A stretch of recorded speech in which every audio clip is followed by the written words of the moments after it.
Enjoy పండగ. Hello అండి, అందరికీ welcome back to our YouTube channel Feast Route భోజనం కోసం ప్రయాణం. ఈరోజు మనం నెల్లూరులో ఫేమస్ అయిన హోమ్మేడ్ చేపల పులుసు చేస్తున్నామండి. ముందుగా దానికోసం చింతపండు అండ్ దెన్ టొమాటోస్ తీసుకోవాలండి. టొమాటోస్ 3 నుంచి 4 వరకు తీసుకోవచ్చు. ఎంతైనా చేపల పులుసుకి ముఖ్యంగా పులుపే కదండి. సో అందుకని చింతపండు నేను కొంచెం ఎక్కువ క్వాంటిటీ తీసుకున్నానండి. సో టమాటోస్ కూడా 2 ఈక్వల్గా తీసుకున్నానండి. 2 వాటర్లో మంచిగా సోక్ చేసుకోవాలండి. A few moments later. Soak చేసి మీడియం ఫ్లేమ్లో మంచిగా బాయిల్ అవ్వనివ్వాలండి. ఆ 2 బాయిల్ అయిన తర్వాత పక్కన పెట్టుకుందామండి. దాని తర్వాత మెయిన్ ఇంగ్రీడియంట్స్కి వచ్చేసరికి నేనైతే డ్రై రోస్ట్ చేసుకుంటానండి. డ్రై రోస్ట్ చేసుకుంటే చేపల పులుసుకి టేస్ట్ చాలా బాగుంటుందండి. నేనైతే మెయిన్ ఇంగ్రీడియంట్స్కి వచ్చేసరికి 4 టేబుల్ స్పూన్ ధనియాలు, 2 టీ స్పూన్స్ మెంతులు, 2 టీ స్పూన్స్ జీలకర్ర, 2 టీ స్పూన్స్ ఆవాలు, 1 టేబుల్ స్పూన్ మిరియాలు తీసుకున్నానండి. మెంతులు ఖచ్చితంగా యాడ్ చేయండి. మెంతులు కానీ యాడ్ చేస్తే చేపల పులుసులో టేస్ట్ నిజంగా చాలా బాగుంటుందండి.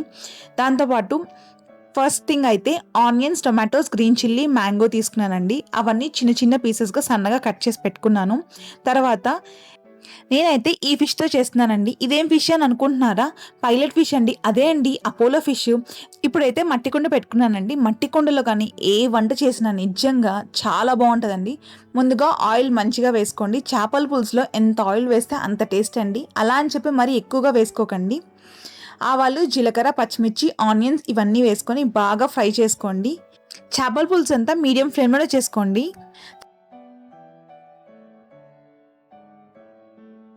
తర్వాత కరివేపాకు కూడా యాడ్ చేసుకోండి. ఇంతకు మర్చిపోయాను. నేనైతే ఆనియన్స్ గోల్డెన్ బ్రౌనిష్ వచ్చేంత వరకు ఫ్రై చేసుకున్నాను. తర్వాత టమోటా యాడ్ చేసుకున్నానండి. టమోటా కూడా మంచిగా ఫ్రై అవ్వనివ్వండి. నిజంగా టేస్ట్ చాలా బాగుంటుందండి. బాగా మూత పెట్టేసి బాగా మగ్గనివ్వండి. A few moments later. ఎంత మగ్గితే చూడండి ఆయిల్ తేలుతుంది. ఎంత టేస్టీగా ఉంటుందో, చాలా బాగుంటుందండి. ఇంతక మనం చింతపండు, టమాటోస్ పక్కన పెట్టుకున్నాం కదండి, అదంతా పులుసు తీసుకోవాలండి. అదంతా పులుసు తీసుకొని దాన్ని పక్కన పెట్టుకొని అది యాడ్ చేసుకున్నానండి. దాంట్లో కొంచెం ఉప్పు, కారం, పసుపు, ధనియాల పొడి ఇవన్నీ కూడా యాడ్ చేసుకున్నానండి.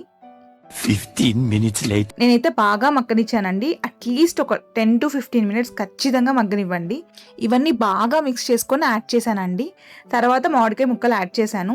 నాకైతే మ్యాంగోస్ యాడ్ చేస్తే చాలా ఇష్టం అండి, అందుకనే యాడ్ చేశాను. మీకు నచ్చితే ఖచ్చితంగా యాడ్ చేసుకోండి. దాంతోపాటు మనం ఇంతకు డ్రై రోస్ట్ చేసి పెట్టుకున్నాం కదండి, ఆ పౌడర్ కూడా 1 టేబుల్ స్పూన్ నుంచి 2 టేబుల్ స్పూన్ వరకు యాడ్ చేసుకోవచ్చండి. యాడ్ చేసుకుంటే టేస్ట్ చాలా బాగుంటుంది.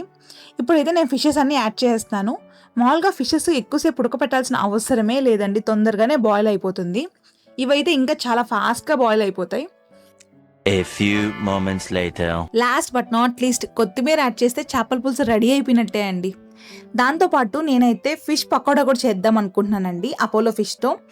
ఇప్పుడైతే ముందుగా ఫిష్ పీసెస్ చిన్న చిన్న పీసెస్గా కట్ చేసుకోవాలండి ఫిష్ని. దాని తర్వాత ఉప్పు, కారం, పసుపు, ధనియాల పొడి, మసాలా పొడి, కార్న్ ఫ్లోర్, ఎగ్ యాడ్ చేసుకుంటున్నానండి. ఎగ్ యాడ్ చేసుకుంటే కొంచెం స్మూత్ టెక్స్చర్లో వస్తాయి, పైన క్రిస్పీగా వస్తాయండి కార్న్ ఫ్లోర్ వల్ల. సో ఇవన్నీ యాడ్ చేసుకొని మిక్స్ చేసి పక్కన పెట్టుకోవాలండి. కుదిరితే మీరు ఫ్రిడ్జ్లో పెట్టుకోండి అట్లీస్ట్ ఒక 10 to 15 minutes. అప్పుడు ఇంకా టేస్ట్ చాలా బాగా యాడ్ ఆన్ అవుతుందండి. 5 minutes later. అంతేనండి, ఫిష్ పకోడా రెడీ అయిపోయిందండి. నేనైతే సంగట్లో చేపల పులుసు చాలా ఇష్టంగా తింటానండి. మీలో ఎంతమంది ఫేవరెటో కింద కమెంట్ సెక్షన్లో కమెంట్ చేయండి. వావ్, సంగటి, ఫిష్ పులుసు, ఫిష్ పకోడా డెడ్లీ కాంబినేషన్ కదండి. ఖచ్చితంగా అయితే ట్రై చేయండి. మీకు ఈ వీడియో నచ్చినట్టయితే like, share and comment. Don't forget to subscribe to our channel.